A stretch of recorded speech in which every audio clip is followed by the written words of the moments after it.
What's up, guys? Kite here. Um, Forgive my voice. My allergies are affecting me. So, but anyway, welcome to another episode of Kite's Drawings. Um, Before I show you this drawing, I'd like to let you know a couple things about it and the reason why I did it. This has got to be my largest piece that I've done. Uh, it's kind of a collage of a bunch of different characters. And I did it for a friend's party, birthday present, because I didn't have any money to buy a present, so I drew this thing and turned out really nice. I'm really happy with it. Um, Now there is an initial theme for this. The basic thing is it's Super Smash Brothers, like their main initial characters, and a couple extra that I like and stuff from the Nintendo universe. And they it's Super Smash Brothers versus Adventure Time. And yeah, this was semi his idea. He wanted a thin Kirby, and so I came up with this, and he liked the idea of it. So this is kind of what he's getting. But there's an initial theme, so again, this is like all gonna be anime slash manga type art style, because it's just what I've devoted my type of art style to. Um, I've been working on it for years and stuff, so gotten pretty good. And now I was gonna draw originally them the way they normally look, but as I started drawing like Kirby and stuff, I was sitting there like,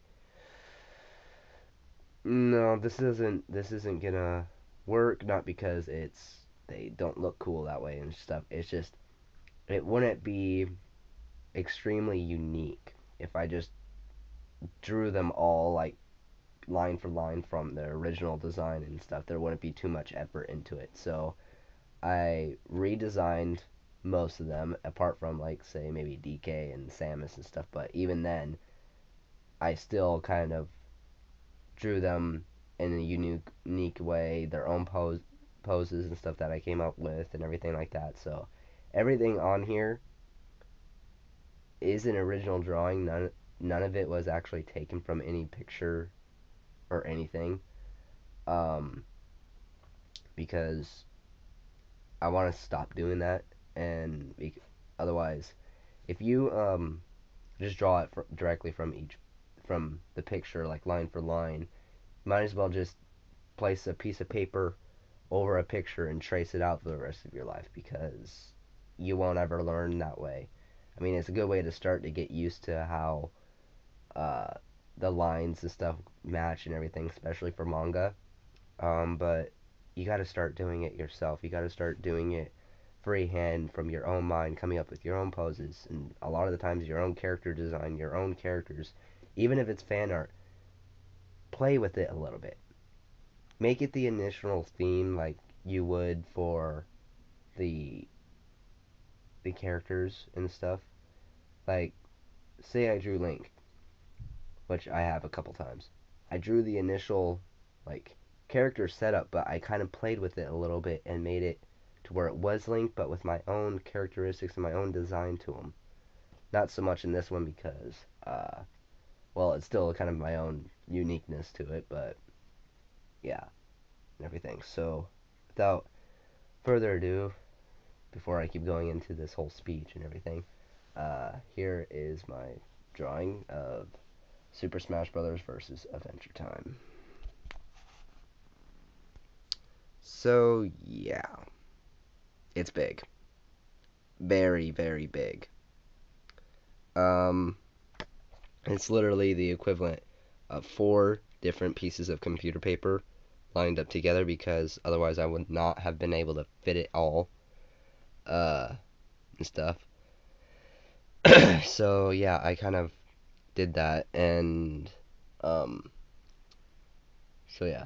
So let me give you kind of like a guided tour because as you can see, some of the characters are like they're literally almost all human characters and stuff, but with the initial themes of what their original character would be, so you would be able to tell that, yeah, that's Pikachu and that's Fox and stuff like that. Um, but yeah, so what we have here is uh, we have, of course, Mario in a fire flower form and stuff, and yeah, and we got Yoshi behind him in his fully evolved Final Smash form. And before you guys even start, Yoshi, the reason why I drew him kind of like a dragon and stuff is because initially Yoshi is a dragon, so yeah. And then I'm gonna come around here so there's no shadow on it. Okay. And then I have Yoshi, well, Luigi right here, kind of next to Mario, and he's holding the hammer, so I thought that was a really interesting feature for me to do. And there's two ways you can tell them apart from just the colors and the symbol on the hat. But Mario's hair goes down and stuff like that, and Luigi's hair kind of curls up, which is actually the way it is in the original initial character design. And also, their noses are different. One of them is more straight and down and pointed, and the other one's a little bit more big and out, the original style of it. And then over here, we've got this awesome looking Pikachu with lightning around him and everything. And as you can see, I did implement like characteristics of it, even though it's a human. I've kind of gave it the characteristics like the ears, the stripes on the side, the little circle things that he has, a Pokeball symbol, the tail, of course, here is attached to his sweater, and I'm not too sure if that's exactly how it looks, but it's supposed to be the Thunder Badge. I don't know. Like, leave a comment telling me if it's anything similar. It's basically a circle with a thunderbolt going through it and stuff. But yeah. So yeah, he's got the lightning going up to his arm, and he's about to do something. And for like the fan thing and stuff, I even have the circle thing glowing and thunderifying whenever he's using his power. And the one thing I love about him, he's just like all cool and relaxed, and he's actually smiling about the battle. Everyone else is either is serious and stuff like that and everything, but he's like all smiling, which is I'm not too sure originally why I did that, but it just made it look really cool. Um, so yeah, and then up here, of course, we have Fox McCloud in a human form, and he's got the original clothing that he wears, like from like I think most of the Star Fox games, including his like Scouter thing. I'm calling it Scouter because that's pretty much what it is. And if you notice, I just to implement his character, since it was hard apart from just like giving him the clothes, I also gave him the fox ears in his hair.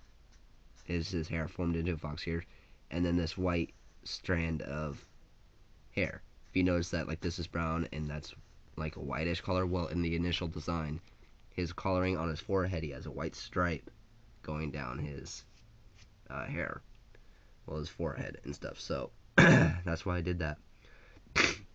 And then up here, I have Ike. His cape kind of flowing out, and it's all tattered and torn like it actually is and everything.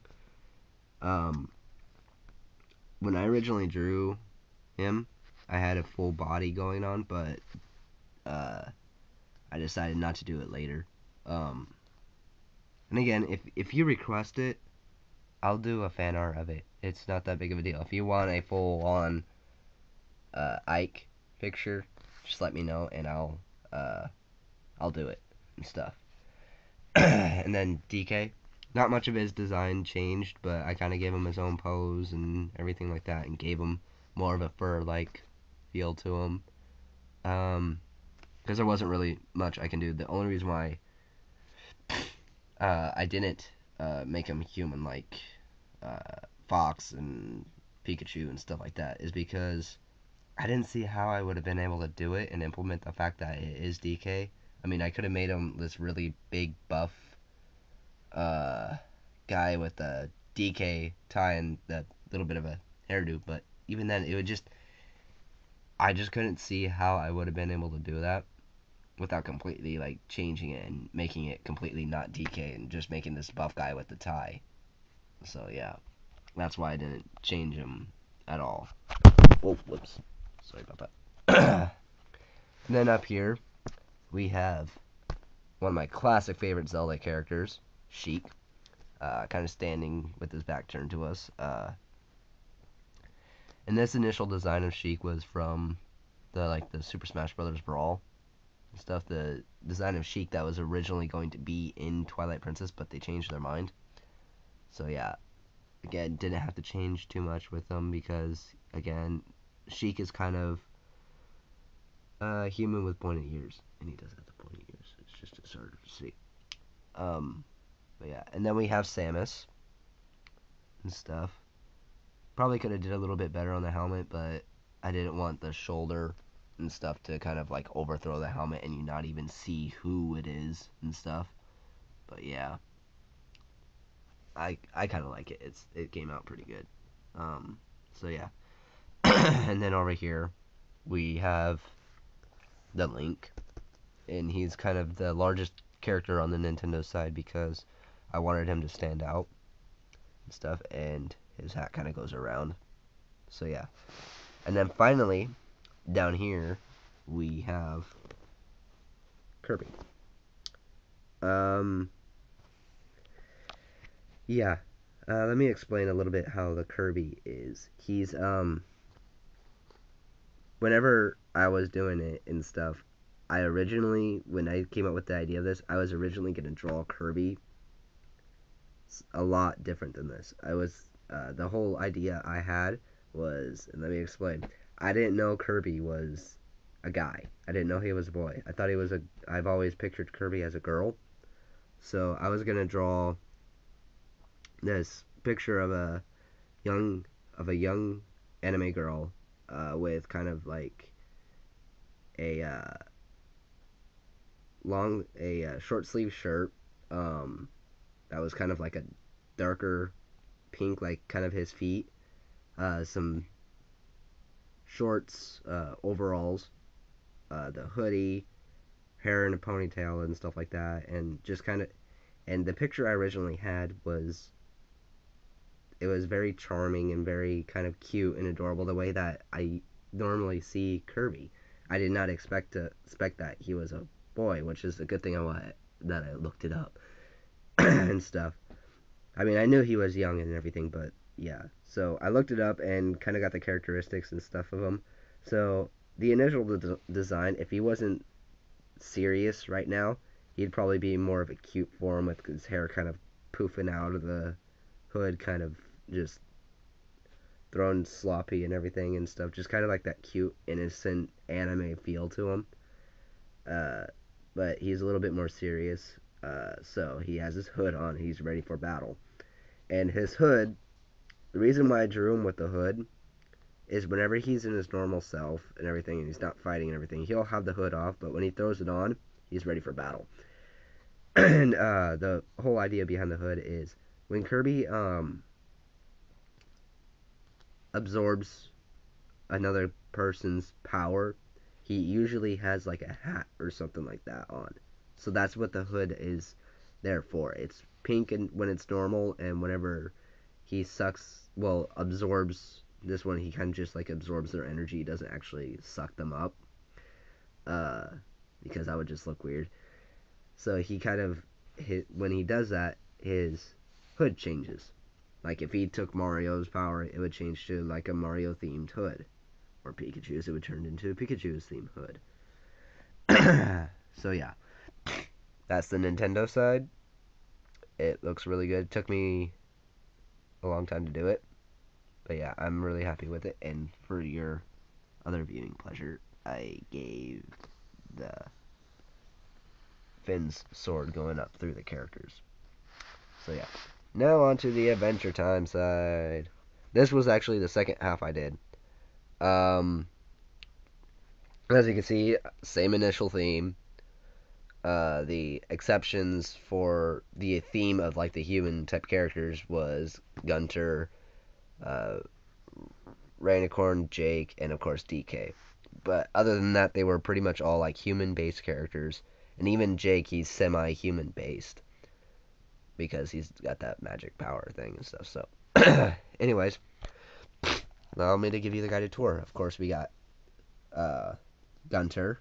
You just can't have Adventure Time without Gunter and stuff. He's just being all like awesome. Gunter, enough said.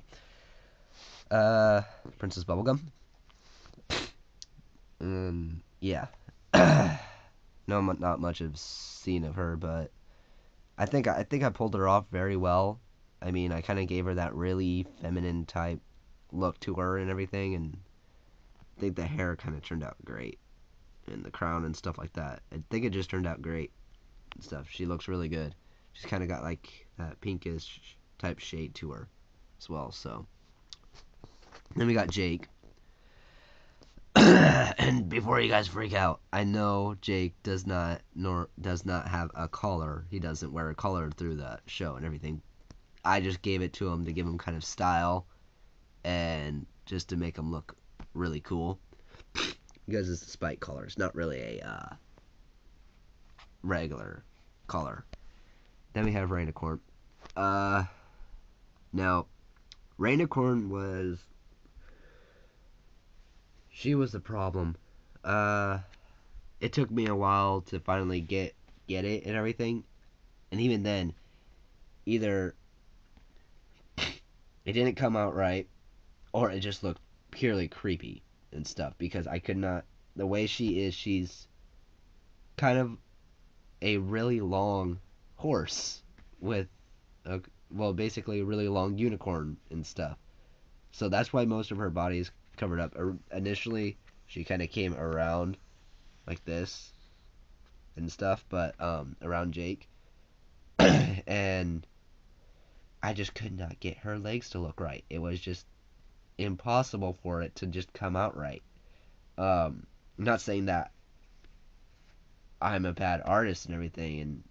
It's just it always looked creepy because she's this long like serpent type thing and stuff. I'm saying serpent because serpents are long and everything like that.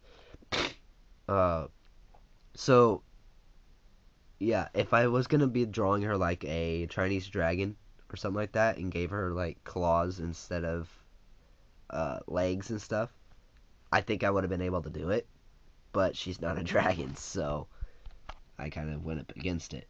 So I just kind of, to fix it, I just made initial parts that, okay, yeah, it's Lady Rainicorn, and covered up the rest of the parts that were evil. So yeah. Jake was also a little bit hard. I could not, whenever I started drawing Adventure Time, the Adventure Time side, I could not figure out how I was going to do it. Not so much that Jake is hard, it's just I couldn't figure out how to do it at first, where I changed the initial design and stuff, but it wasn't so out of the ordinary that it just wasn't Jake anymore. I can get away with the Nintendo characters, but Jake, I don't think I would have been able to get away with that. So, and I didn't want to draw him as a human and everything. So I just kind of eventually figured out how to do it. Kind of give him a dog head and give him kind of like a buff human type body, because he's Jake. He's got those magic powers. And then I made like kind of that muzzle thing around him, kind of like a mustache instead of just over his nose. I mean, his nose is here, yeah, but I just kind of made it more like as if it would be a mustache and stuff. So yeah. So I gave him like a dog head and like a very obvious dog head and stuff. So yeah. And then over here we have my favorite character out of all of them, Marceline. Yeah. Out of all the characters that I did, I spent the most time with Marceline. Not so much filling in the hair, but just drawing her in general. I spent about 2.5 hours just drawing Marceline. So yeah, it was very fun to draw her. The shirt is an original shirt that she normally wears throughout the show. The hair style I got from a picture that I found on uh, Google Images. She was just kind of in this gothic look, and she had this hairstyle, and it just looks so cool and everything. So I'm all, yeah, I'm gonna do that. It just fits Marceline. If she was in the anime, it just fits her. That's the way I feel that she would look. Um, but yeah, I really liked how it turned out. It just turned out really good. And Marceline has always been my favorite Adventure Time character. Probably one of my favorite characters, period. Uh, the reason why is because, well, out of all the characters and stuff, everything, I can relate to Marceline a lot. I'm not saying because I'm a girl. I mean, you could clearly tell I'm a guy, but sorry, bad joke. But no, just her like personality and the way her life is just it kind of I kind of relate to her a lot and everything. Uh, I mean, not so much everything, but a lot of the stuff that is involved with Marceline, I'm able to relate to and stuff. It's just yeah, it's hard to explain, but yeah. So I personally spent a lot of time and effort drawing her because I wanted her to look really good and kind of stand out and stuff. Um, but yeah, she wasn't easy to draw because again, I was taking an original design and converting it to an anime and still making it look like Marceline. So, and the fact is that she is a girl, and I didn't want her to look like, say, Fox did or Pikachu and stuff, kind of like that distinctive male type figure to him. So, as you can see, I made her nose a little bit smaller, like a little bit more in, a little bit more rounder, and her face a bit straighter and narrower. I can speak, sorry. More narrow. And I just kind of gave her that feminine face, and it turned out better than I expected and stuff. I thought originally that I was gonna have to make up with it with like the hair and other features and stuff like that. So yeah, and then there were some other parts that I could not get right for a while. It was either too far to the side or just not in the proper place or just kind of looked flat. Yeah, you get what I'm saying. At least I hope you do. If not, you're very stupid. But yeah, and even her nails, I got the detail to it and stuff. I know you can't see it well on here, but they're actually pointed and they've actually got some depth and detail to it. And her bass guitar, of course, I had to throw that in there because it's Marceline. But yeah, and I even got the bite marks and stuff. Although I never really understood why she had those. I mean, if I'm correct, she wasn't she born a vampire? So I don't really get why she has those marks, but they were on the initial character design, and I guess it's just what makes Marceline Marceline, so I drew the marks and stuff. But yeah, the hair was a pain in the butt to fill in, but yeah. Alright, moved on because I'm running out of time. But again, spent a lot of time on Marceline because she's my favorite character. Then I have the Ice King, which I still kept the like initial design to him, but I made him a little bit more unique and a little bit fitting for the uh, anime type style. And if you notice, I didn't make his nose extremely long because when I originally did it and stuff, it was just obnoxious and it just kind of got in the way. It was distracting and everything, so I just took it away and instead gave him a more straight, different type nose, kind of like pointed and stuff like that, and just yeah, gave him that type of nose. And the hair and stuff and the beard turned out nicely. Crown turned out nicely. I did a little bit of editing to it, like this gem here does not exist. on either side. So yeah, but yeah, I kind of gave him a little bit more of a uniqueness to him, which I'm happy with. And then finally, we have this large figure here, Finn. Um, Probably the quickest one that I drew. Uh, so yeah, it not much needs to be said. I mean, I changed it a little bit, the hood and everything like that. I just kind of changed it a little bit to make it fit more anime. And then of course, starting from here, going up through the characters and through Finn's hat, we have the Master Sword. So yeah, initially Link and Finn, they're fighting in this and their swords are crossed. I thought that was a great idea on my part, being an artist and stuff. That's just what I envisioned, was them fighting. So I got their swords crossed, and again, like, a great accomplishment for me and personally, because an image that I had in my head, this picture and everything, finally came out in on paper and stuff, and it just came out there and stuff like that. I mean, granted, some of the things aren't like exactly the same, but it all looks great, and I'm really happy with it. Um, Again, this took me 2 whole days to draw this entire thing. I started at 7:45 on one day, on the first day. Did not finish until about maybe 8 o'clock in the evening. Got a little bit something to eat, went to bed, woke up about 10 because I was exhausted and overslept. Started then, did not finish until about like 5 or 6 that next day. So yeah, literally like the equivalent of 2 days to draw this entire thing. And I wouldn't take a second of that back because it came out amazingly. Put a lot of effort, a lot of time into it, so it turned out nice. So yeah, thank you for watching. This has been Kite Mashika with Kite's drawings of this awesome Adventure Time versus Super Smash Brothers picture. So happy birthday, Battle Navi, and hope you like it.